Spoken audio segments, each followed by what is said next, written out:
You're listening to a podcast from thespoilist.com. Welcome to First Contact. If you think it's tedious to listen to, imagine what it's like to record. I'm Andrew. I'm James. And I'm Alex. This time we're talking about Devil's Due, a story by Philip Blasbenek and William Douglas Lansford, teleplayed by Philip Blasbenek, directed by Tom Benko. This first aired the week of February 4th, 1991.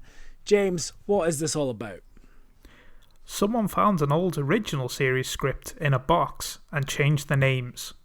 Picard, must face off against Ardra, a woman who claims to be a mythical Satan-like entity who has claimed the planet Ventax 2 after they apparently made a deal for 1,000 years of peace in exchange for the planet.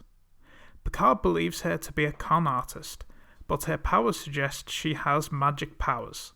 Will the Enterprise save the planet? And why does Picard wear such short pajamas? Well, Alex, it's another episode. It's just one story. There's no B-plots. What did you think of this one? Not bad. It's pretty entertaining.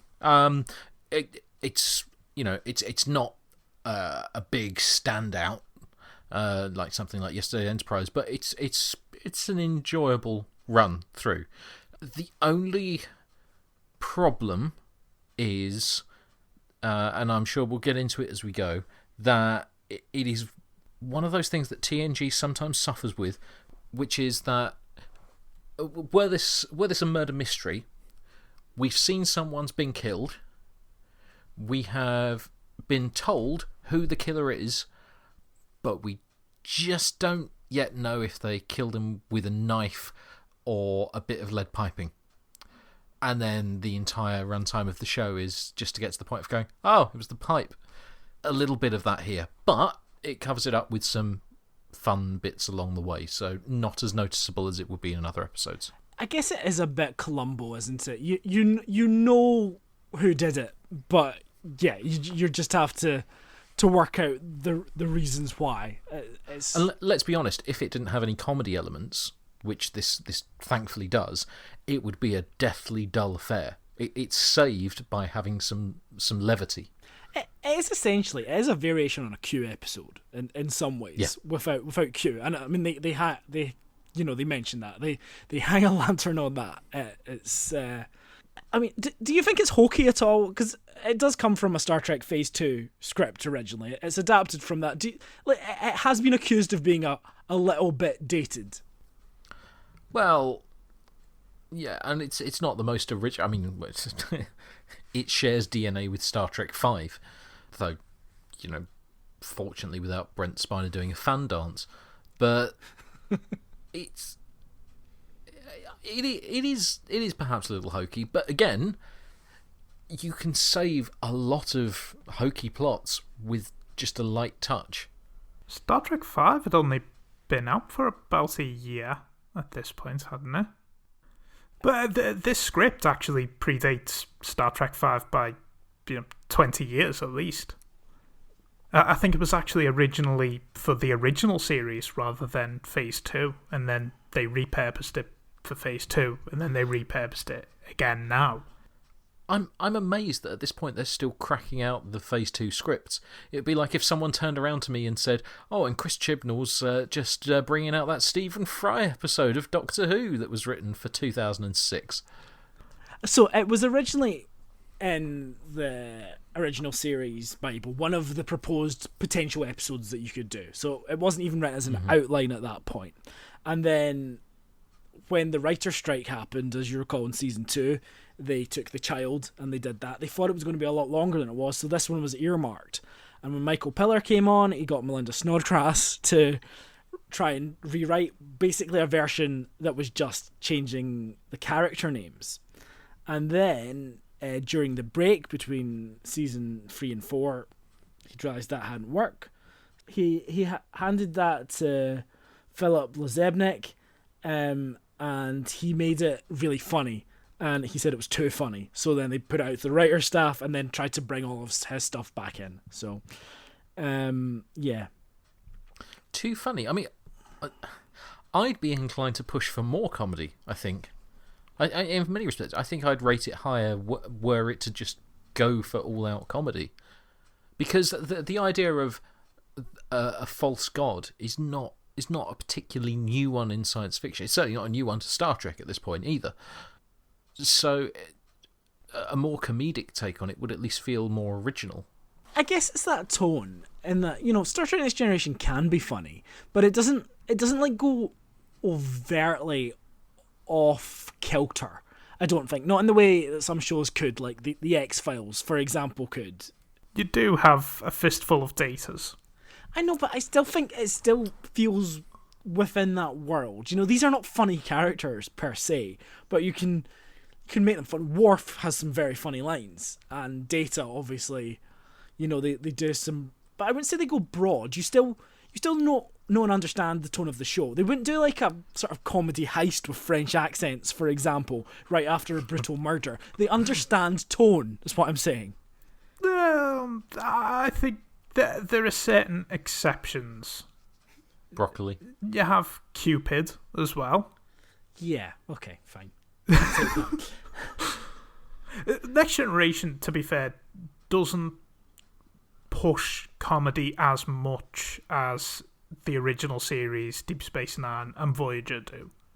I wouldn't say it's very contained, but I would say you know where you stand with Star Trek The Next Generation for the most part. Comedy's never the driving force, it's more of a texture on a more serious plot. Yes, I know what you mean. And you can... You still, in this episode, you still have to have the stakes. You still have to have the planet in peril in some ways, and you still have to have the mystery element, and you still have that courtroom element, which is these are all just very Star Trek-y things that that just keep on. It's just these ingredients that are mixed up in a slightly different way, and it's overall pretty good fun. There's some very nice interplay here between Picard and Data, as well. Data the dog's body. There must be a ship's lawyer or anthropologist sitting on board just waiting for something to do. Data, can you analyze the scroll? And they're just like, I could have done that if I wasn't on the ship with the android. And then he also has to fly a shuttle down and pick up his uniform. It's marvelous stuff. In the future, it's a utopia where we don't need lawyers. But we have so many courtroom dramas. Anyone can be a lawyer, and whoever is just around is usually the judge. That's the state of play in Star Trek. So I guess let's go back to the start, and we talk about this a lot, structure, and Star Trek Next Generation being so on the nose. We have them on the holodeck, we have Data and Picard doing A Christmas Carol. Yeah. That has absolutely no bearing on anything else. Well, it sort of does, in that it's Data. They're doing the scene where Marley first appears, and there's more gravy of you than grave. So it's, can you trust your senses? Is the supernatural real? So it's raising that in a very much, here's the theme of the episode. In a very tenuous way. Well, it is a tenuous way, but it's still no more or less so than any of the other sort of random, we're having a hobby that will somehow tie into the plot. It's very... This week Data goes brass rubbing, yeah. It's very writerly, it's very structured, it's very... It's a bit like a play in some ways. So they're just, this is what's going to happen. It's tenuous enough that I sort of assumed that the way we were going was Data having to act in the court because they set up that thing of he wouldn't be able to lie, etc. I almost imagine we were going down a sort of Red Dwarf route, that his acting ability had meant that he would be able to provide a lie or something at some point that would allow Picard to get the upper hand. But no, you're right. It was just the supernatural thing, which feels like a lot of effort to go to make that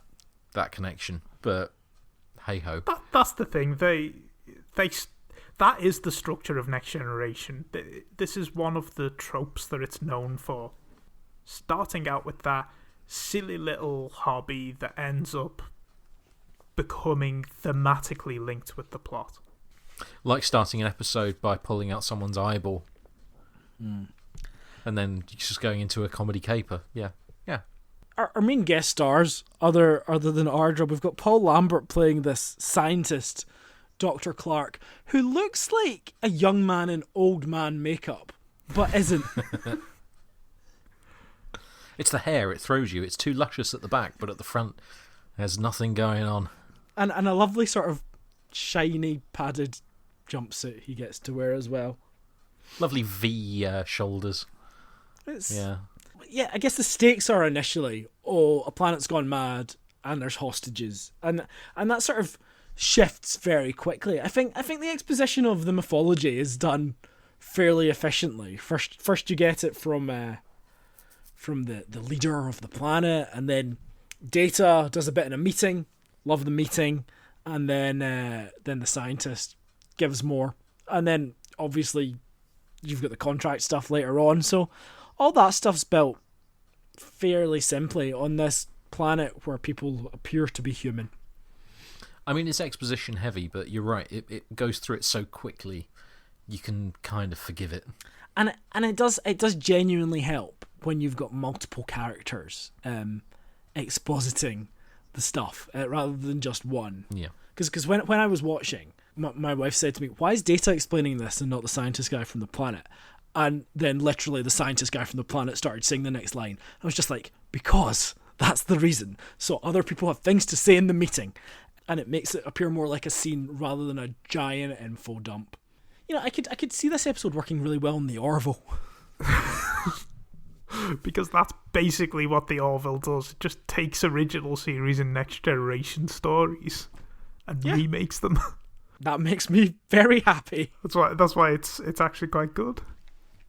I was just looking at the runtime to see how long it is before Ardra turns out. It's 11 minutes.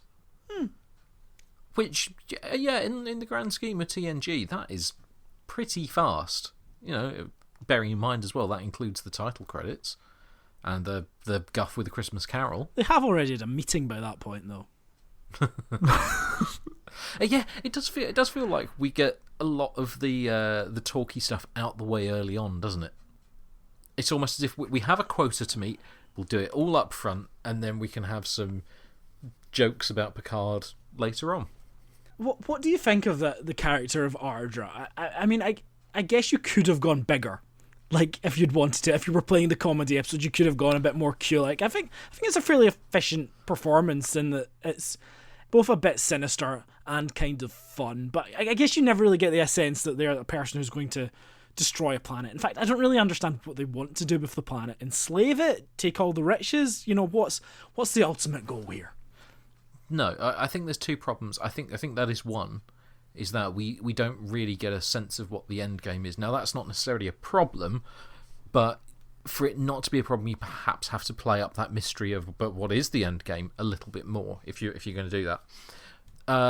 I have no problem with where it's pitched. I actually think it is at the right level, because if you go too campy, you may as well make it a Q episode.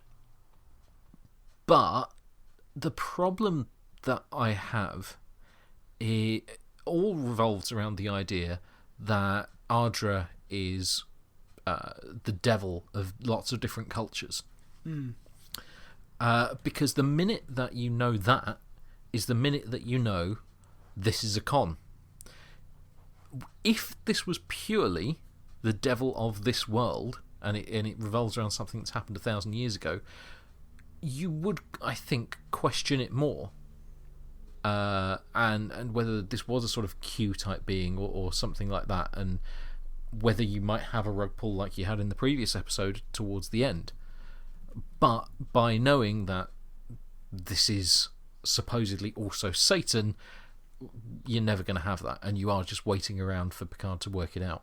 Do you think, like, her powers maybe don't really work in a Next Generation episode in many ways, because they've got the replicators, you've got the holodeck, you've got transporters, you've got tractor beams, and then her magic is disappearing and appearing. It doesn't feel like anything she's doing is particularly spectacular to me. I would really have liked some kind of really interesting demonstration of power that does make you question it, because it all does, as Picard, that's the thing. He's shrugging throughout the entire thing, going, yeah, I know that this is fake. And so we are too.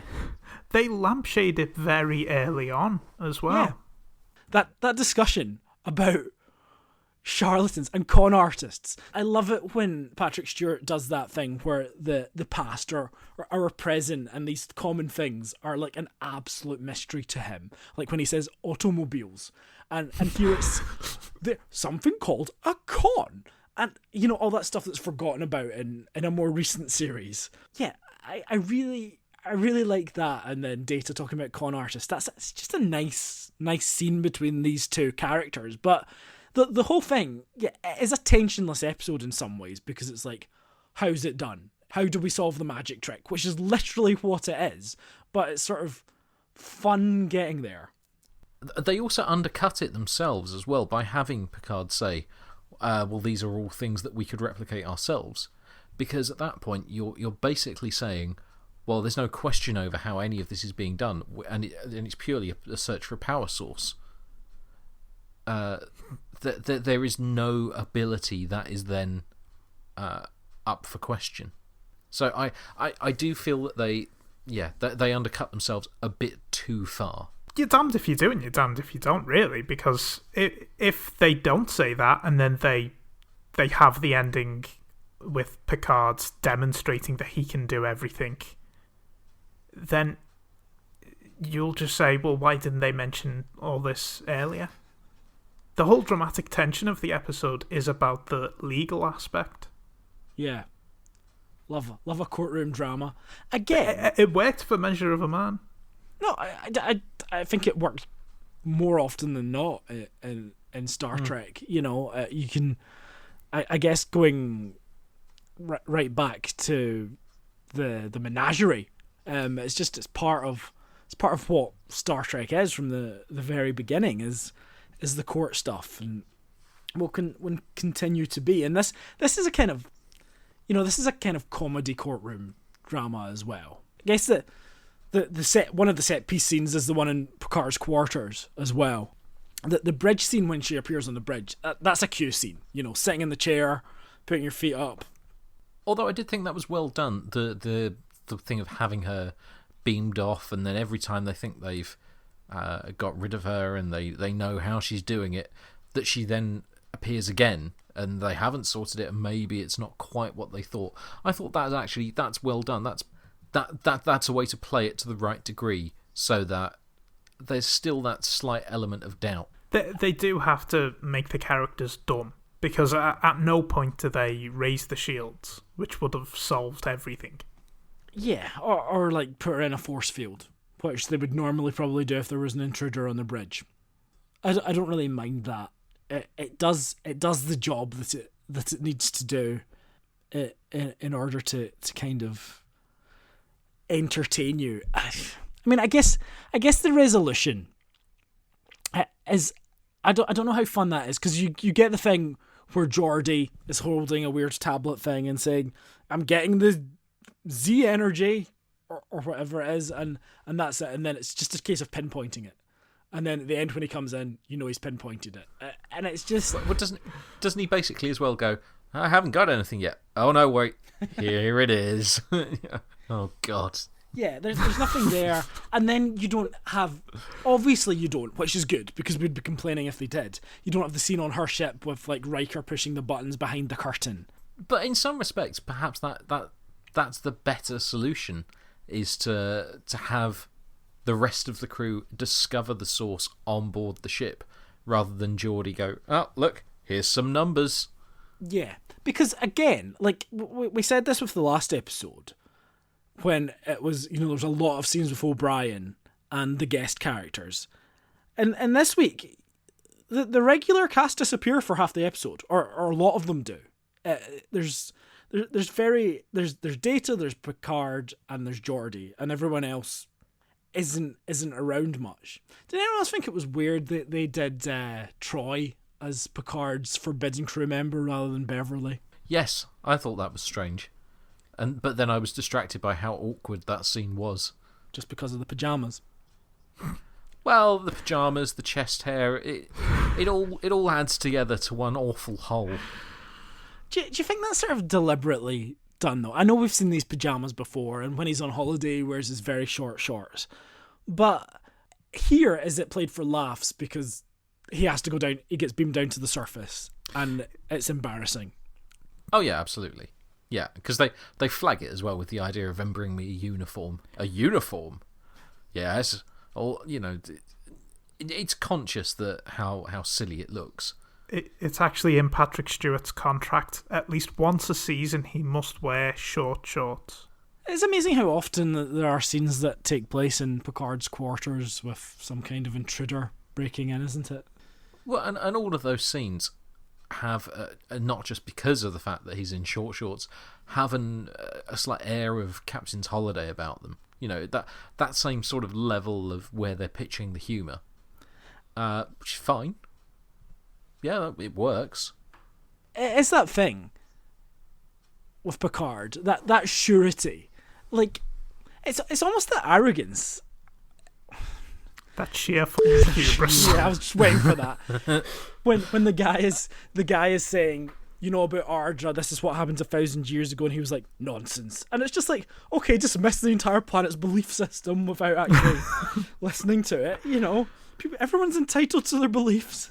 It's true. It would perhaps be nice to have seen Picard reach to a conclusion early on, and for it to be pointed out that the conclusion was incorrect. But instead, what you end up with is Picard saying, "It is this," and he is right. He's right all along. He's right. Yeah. I think that maybe is what the episode is missing. Even if it's not Picard, but it could have been maybe Worf or Geordi, who has an element of doubt, who actually thinks this could be the real thing.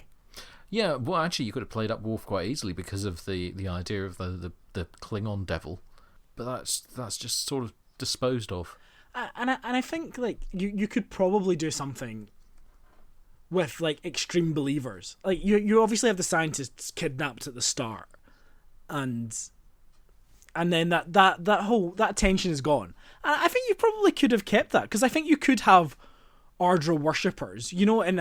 In a Marvel movie, you've always got the minion or just any bad guy. There's always a henchman, and it feels like it's the sort of thing that in any society there would always be people who believe. The Brexiteers of Ventax 2. Just pure blind faith that everything's going to be fine. I mean, if you wanted to go down a more dramatic route, the idea of those pure believers being presented with evidence that causes them to fundamentally change their entire world outlook, that's actually quite a dramatically interesting area to explore, and how do people deal with that? Obviously, that's not what they're going for here, but yeah, there's a lot of avenues to explore off of this type of plot.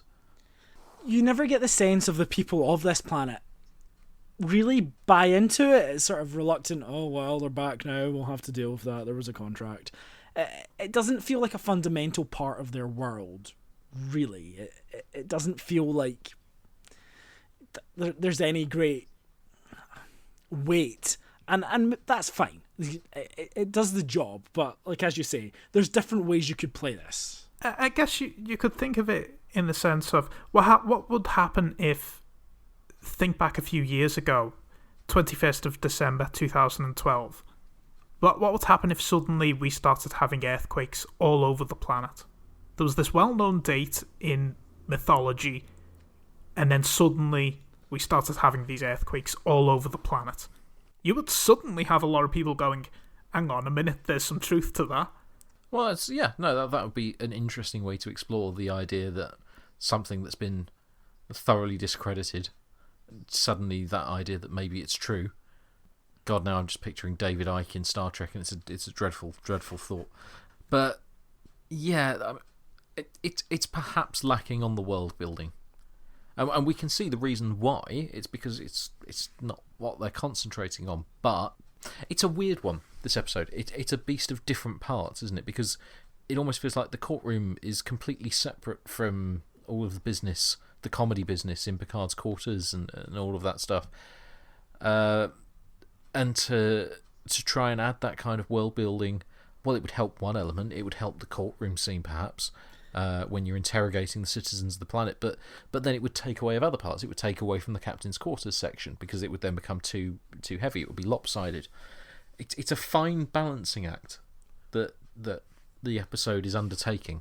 TNG often suffers from this because what we've got is one set and a matte painting, so that's the only kind of idea of the world that we get.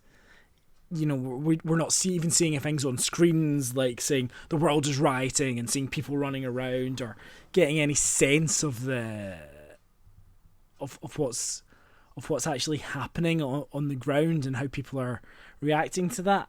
That's not the story they're telling, but it does still feel small-ish.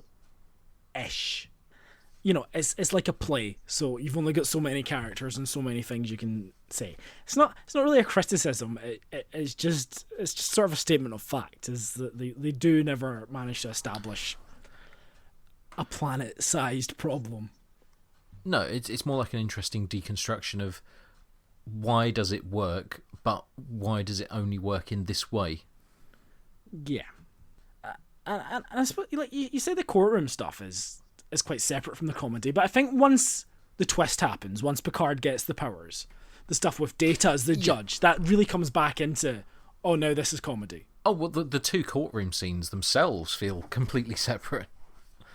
And the comedy of the second courtroom scene is very well played, especially that part of, well, if you'd like to stop the earthquakes, I quite like the earthquakes. That's all well done. It's just that if you play the two side by side, there is a bit of a shift in tone. It's not a bad thing. It's just that there's a lot going on. Do you know, like, this is the one sort of episode in TNG where you would actually like to have that original series ending with everyone standing on the bridge making a joke. Picard suddenly says, "Well, I rather like being the Klingon Satan," and then like fixes fingers and turns to Worf and starts chasing him around the bridge. Freeze frame. You discover that it never was actually Ardra in Picard's quarters when she turned into Troy. It was actually just Troy was waiting at the door. and it closes on a shot of her running her hands down his chest hair and him turning camera going, what? Star Trek The Next Generation is filmed in front of a live audience. If you think about what we had, 2 weeks ago, or when we had Data's Day, which is, an epistolary episode, and then the week before we had a kind of deconstruction of war, a Heart of Darkness-ish type episode, and then this, we've kind of got a comedy, pseudo-religious episode. Good, solid, entertaining, very, very different styles of episode. Yeah, it's not going to win any awards, but it's also not going to stop me from watching the show, which has been a danger in the past. It's running at a level of competency now. One of the things that we've talked about many times on this is the idea that, hey, once you get past Series 1, Series 1's got some dodgy episodes, but once you get out of Series 1, it's easy street. And that absolutely has not been the case. And it does feel like now we're in a groove. Now, it's not to say there's not still room for improvement, but you could see why it would be recommissioned much more now than, I mean, Christ, you'd have a harder time arguing that at the end of Series 1. I think that they were just very lucky with Season 1 in that the show was produced the way it was, outside of normal network television. Well, yeah, so a decent solid episode. Do we have anything else to say about the behind the scenes stuff in Quickfire? Quickfire. This is the highest rated episode of Next Generation since Encounter at Farpoint. Really? roughly the same amount of people watch this and Encounter at Farpoint, which doesn't really say much about the show, does it? You know, 2 stories with a really powerful being taking control of the ship. Kind of a bit samey, isn't it? Maybe the audience just really like really powerful beings taking over things. Well, last episode, our first one back for a while, there was nothing of interest in the Nitpicker's Guide. Can Phil find something more interesting to analyse in this episode, or will he just bang on tediously about the fact that the shields weren't raised? I mean, the answer is he can do both, obviously. Obviously he can do both. He's a multifaceted man. But once he has finished banging on about the shields, he proceeds to say, during the trial, Andrea demands that Picard explains her abilities. He claims he can't. Granted, he doesn't know exactly where her power source is during the scene. However, earlier in the episode, he gave a good guess at her methods during a discussion with his senior staff. Instead of repeating that explanation, Picard simply replies that he can't explain Andrea's abilities. Fairly standard stuff, but I see some brackets on the horizon. Open brackets. I can tell you what happened. Ardra fried his brain when she showed up in his bedroom wearing that outfit. Describing that outfit would offend the sensibilities of some readers. You'll have to watch the episode for yourselves. Close brackets. Try me. Try me. No. Oh dear. It's a dress, Phil. I mean, maybe I've just become numb to all of that, but I didn't think it was that provocative a dress, to be honest. Patrick Stewart shows more chest than she does. That sounds like a complaint. It's really not. This episode was nominated for an Emmy Award for Outstanding Costume Design for a Series.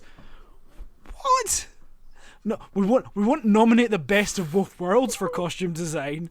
No, we want to put forward Devil's Due, where Patrick Stewart wears tiny pajama onesie. Perhaps that's what they meant. Just that his pyjamas were outstanding during that scene. They are Emmy-nominated pyjamas. It's so weird. What's that sticking out of your shorts, Jean-Luc? Well, that's my Emmy nomination. They've done a lot of good costume work and a lot of interesting costume work. But I wouldn't say that this was the episode that I would put forward as the finest example of Star Trek. What, a dress and a Crystal Maze jumpsuit? No, probably not.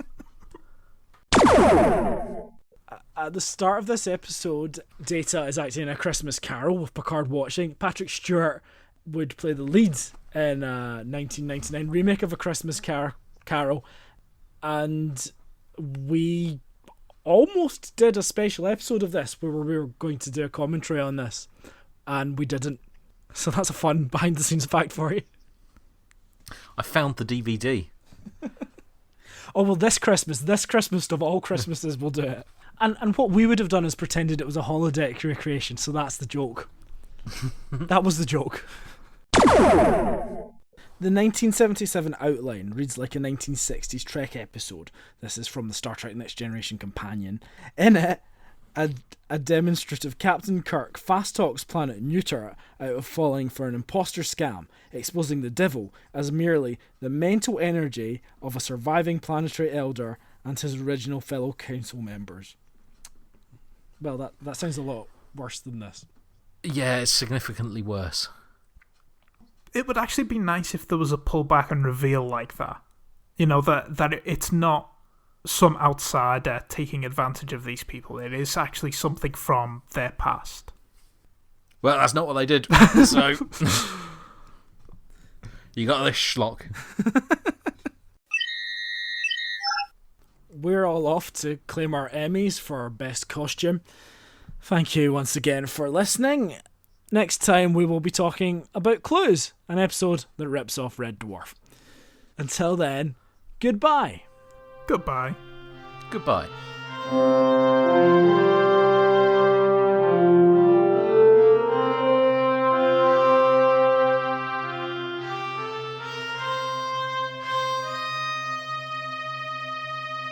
this week we are.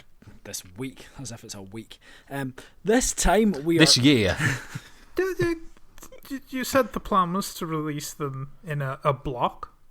So Yeah, but that does require us to record more Communist at some point block. in the future, you know. But yeah, maybe. Let's just settle for a halfway house. This legal quarter.